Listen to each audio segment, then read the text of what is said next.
Hello student, welcome to our YouTube channel. तो आज हम लोग पढ़ेंगे क्लास 9 का हिस्ट्री का चैप्टर नंबर 1 फ्रेंच रेवोल्यूशन। और ये आपका हिस्ट्री का चैप्टर नंबर 1 है और ये बहुत इंपॉर्टेंट चैप्टर है एग्जामिनेशन पॉइंट ऑफ व्यू से। और ये आपका कंपलसरी चैप्टर है, तो इसको आप स्किप नहीं कर सकते हो, आपको इसको पढ़ना है। और मैं इस वीडियो में आपको ईच एंड एवरी लाइन आपके एनसीईआरटी बुक का एक्सप्लेन करूँगा। अगर आपके पास एनसीईआरटी भी नहीं है ना, तो आप इस वीडियो को देखो, आपको पूरा क्लियरली समझ में आएगा ईच एंड एवरी लाइन। और इस वीडियो में जितना भी आपको पॉइंट मिलेगा वो सिर्फ एनसीईआरटी से उठाया गया है। अगर आपके पास एनसीईआरटी भी नहीं है, अगर आप इस वीडियो को पूरा देख लेते हो तो एनसीईआरटी खरीदने की ज़रूरत नहीं पड़ेगी। लेकिन चलिए स्टार्ट करते हैं इस चैप्टर को बिना कोई देरी किए हुए।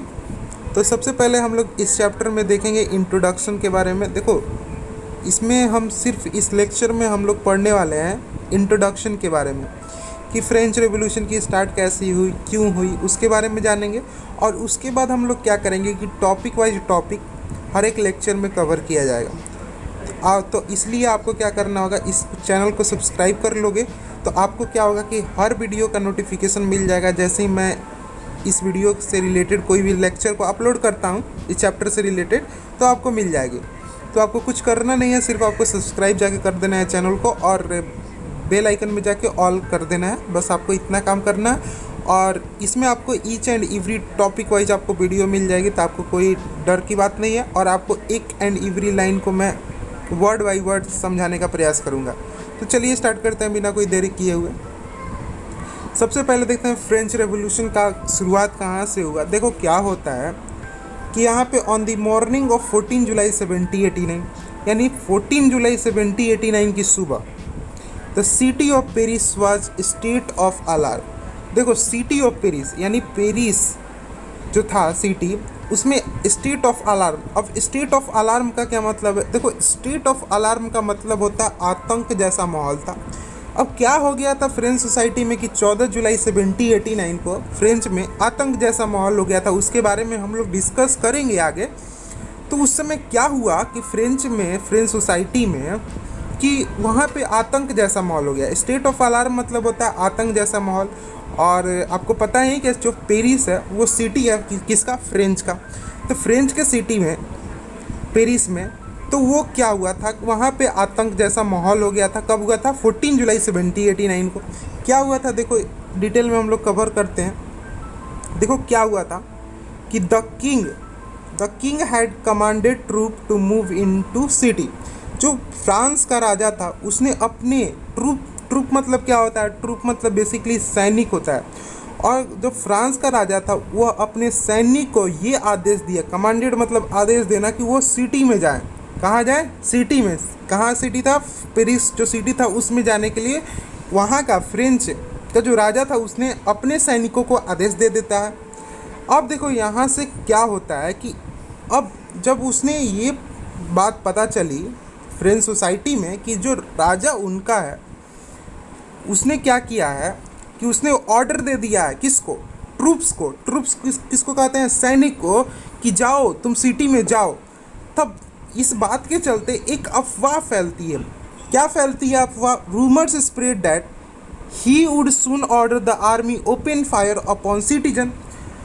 अफवाह यह फैलती है कि जो राजा है, यानी फ्रेंच का जो राजा है, वो बहुत जल्द अपने आर्मियों को ये ऑर्डर देने वाला है कि वो सिटीजन पे फायर कर दे, सिटीजन को मारना स्टार्ट कर दे। ये रूमर से स्प्रेड होता है, ये ऐसा हुआ नहीं था, बेसिकली रूमर से स्प्रेड हुआ था।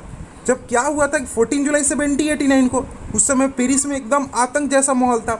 और जो पेरिस के लोगों को पता चलता है कि जो किंग है वो ट्रूप्स को क्या किया है, कमांड दे दिया है एक सिटी में जाने के लिए। और उस कमांड के चलते क्या होता है कि रूमर्स स्प्रेड करती है पेरिस में, फ्रेंच सोसाइटी में रूमर्स स्प्रेड करता है कि जो राजा है वो बहुत जल्द अपने आर्मी को ऑर्डर देने वाला है कि वो सिटीजन पे फायर कर दे। और इसके चलते क्या होता है, इस रूमर्स के चलते क्या होता है, सम 7,000 men women gathered in front of town hall and decide to form people militia।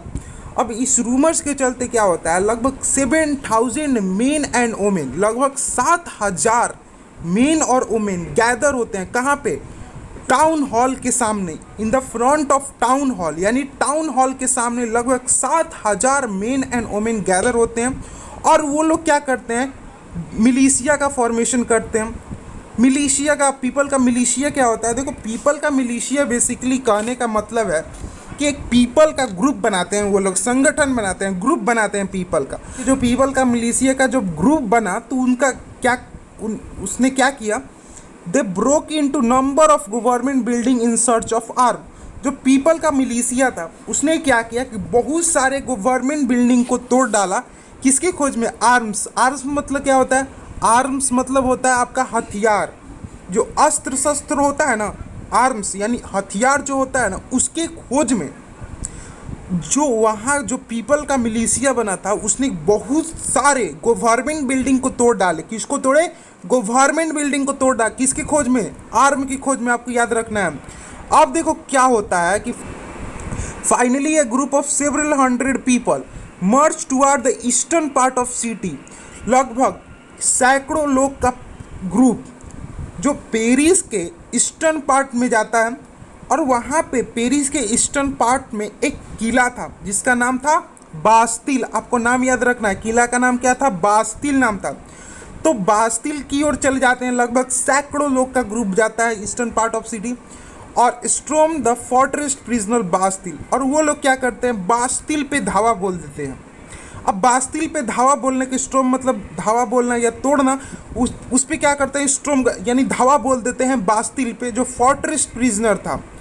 अब उन्होंने ऐसा क्यों किया? क्योंकि पहली बात, आप आगे पढ़ोगे, जो बास्तिल था वो डिस्पोटिक पावर ऑफ किंग के लिए जाना जाता था। डिस्पोटिक पावर मतलब होता है निरंकुश शक्तियाँ, यानी लोग मानते थे कि जो बास्तिल किला है उसमें राजा की जितनी भी खराब पावर है, जितनी भी खराब चीज़ किया है, उसमें वो उसका प्रतीक था। और देखो, लगभग सैकड़ों लोग पीपल जो ईस्टर्न पार्ट ऑफ सिटी गए थे बास्तिल को, उन्होंने क्या किया? बास्तिल पे धावा बोला और उन्हें ऐसा लगता था कि उस बास्तिल में बहुत सारे होडेड एम्यूनेशन, यानी बहुत सारा एम्यूनेशन मतलब होता है हथियार, अस्त्र शस्त्र होता है। तो उन्हें लगा कि बहुत सारे इसमें हथियार हैं। अब इस आर्म फाइट के लड़ाई में क्या होता है? देखो, in the arm fight that followed the commander of Bastille was killed and prisoner release, though there were only 7 of them. और इस लड़ाई में जब लोगों ने बास्तिल पे धावा बोला तो जो कमांडर था बास्तिल का, लोगों ने क्या किया? कमांडर को मार डाला। अब कमांडर को मारा और बास्तिल में लगभग 7 प्रिजनर थे, सिर्फ 7 ही प्रिजनर थे और 7 प्रिजनर को छुड़ा लिया गया लोग के द्वारा। ठीक, आगे बढ़ते हैं। यहाँ पे ये लाइन इंपॉर्टेंट है। देखो, बास्तिल को क्यों लोग हेट करते थे? The Bastille was hated by all because it stood for despotic power of king. That is the most important line.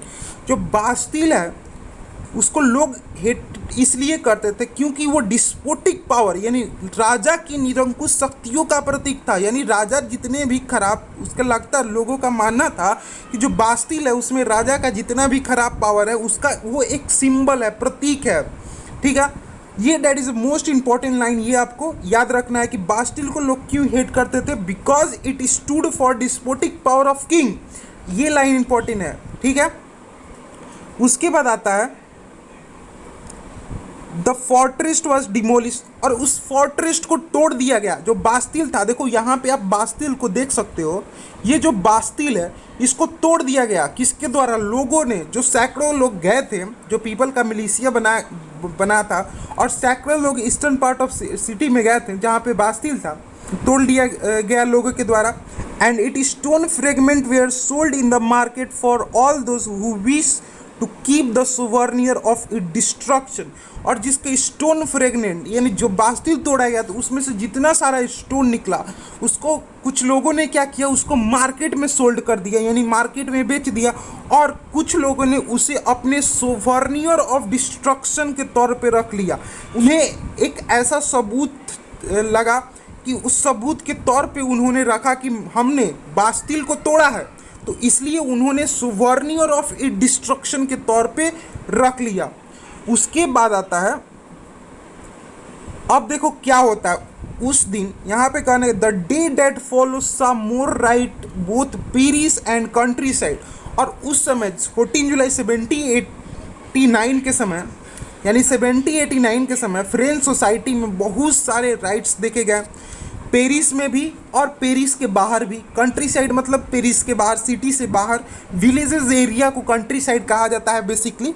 तो यहाँ पे कहने के the day date follow some more rights, यानी उस समय बहुत सारे राइट्स को देखे गए, बहुत सारे विद्रोह हुए, आंदोलन हुए, पेरिस में भी हुआ और पेरिस के बाहर भी हुआ। Most people were protesting against the high price of bread. देखो कारण क्या था, ये भी बहुत इंपॉर्टेंट लाइन है कि लोगों ने प्रोटेस्ट क्यों किया फ्रेंच सोसाइटी में, लोगों का प्रोटेस्ट किस लिए था। देखो कारण ये था क्योंकि जो उस समय फ्रेंच में 1789 के समय फ्रेंच में क्या हुआ था कि ब्रेड का जो प्राइस था वो इंक्रीज़ कर गया था, और ब्रेड के प्राइस यानी रोटी का जब प्राइस इंक्रीज़ किया तो लोगों ने क्या किया, अपने राजा के खिलाफ प्रोटेस्ट करना स्टार्ट कर दिया। ये कारण था प्रोटेस्ट करने का।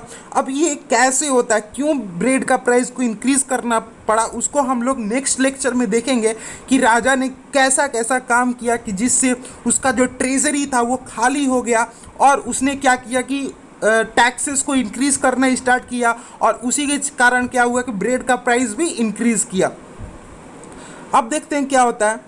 मच लेटर, बहुत समय बाद, when historian look back upon this time, यानी बहुत समय बाद जब हिस्टोरियन उस समय यानी जब फ्रेंच में राइट हुआ था उस पे देखते हैं, दे सा it beginning of chain of event that ultimately lead the execution of the king of France. उन्होंने देखा कि ये एक बिगिनिंग ऑफ चेन हुआ और अल्टीमेटली वहाँ के जो फ्रेंच का राजा था उसको एक्सक्यूशन मतलब उसको मार दिया गया, उसको फांसी दे दिया गया, तक ये पहुँच गया था। यानी इतना राइट हुए, इतना हुआ कि राजा तक को फांसी देना पड़ा। दो the most people at the time did not anticipate in outcome, how and why did this happen, ये कैसे और क्यों हुआ उसके बारे में हम लोग नेक्स्ट लेक्चर में पढ़ेंगे। और नेक्स्ट लेक्चर में हम लोग पढ़ेंगे French society during the late 18th century के बारे में पढ़ेंगे नेक्स्ट लेक्चर में। Thank you for watching and please subscribe my channel for more video.